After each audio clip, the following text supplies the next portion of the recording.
നമ്മൾ സ്റ്റുഡിയോയിലെ 150 റുപ്പീസിന് വാങ്ങിച്ച ലിപ്സ്റ്റിക്കാണ്. ആദ്യം ലോഞ്ച് ചെയ്ത സമയത്ത് ഇതേ ലിപ്സ്റ്റിക്ക് 250 260 അടിപ്പിച്ചുണ്ടായിരുന്നു. ഇപ്പൊ ഇത് 150 ആയി, 150 രൂപയായി. വാങ്ങിച്ചപ്പോൾ നല്ല കളറായിരുന്നു. കളർ കാണിച്ചു തരാം. നല്ല പിങ്കിഷ് ഷെയ്ഡായിരുന്നു. ഇടുമ്പോഴും അങ്ങനെയൊക്കെ തന്നെയാണ്. കാണിച്ചു തരാം. കാണാനൊക്കെ സൂപ്പറാണ്. കണ്ട നല്ല പിങ്ക് ഷെയ്ഡാണ്. നല്ല നല്ല സോഫ്റ്റ് ആണ്. അപ്ലൈ ചെയ്തിട്ട് ഒരു 5 മിനിറ്റ് ആയത്. ഇതാ ആവത്തൊന്നുമില്ല, അത്രയ്ക്ക് നല്ല ഇതായിട്ട് കിടന്നുള്ളൂ. പക്ഷെ 10 മിനിറ്റ് കഴിയുമ്പോൾ ഈ സാധനം വലിഞ്ഞു തുടങ്ങും. നമ്മുടെ ചുണ്ടിൻ്റെ ഇത് ഈ ഭാഗത്ത് നിന്ന് വലിഞ്ഞു തുടങ്ങും. ഇതാ ഈ മേളിൽ ഈ ഭാഗമില്ലേ, ഇതിങ് കണ്ടോ, ഇങ്ങനെ വര വര വര വര വര വര വര വരായിട്ട് ഇങ്ങനെ പോകാൻ തുടങ്ങും.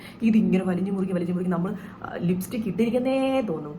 150 റുപ്പീസ് ഉള്ളൂ എന്നും പറഞ്ഞ് എടുത്തതാണ്.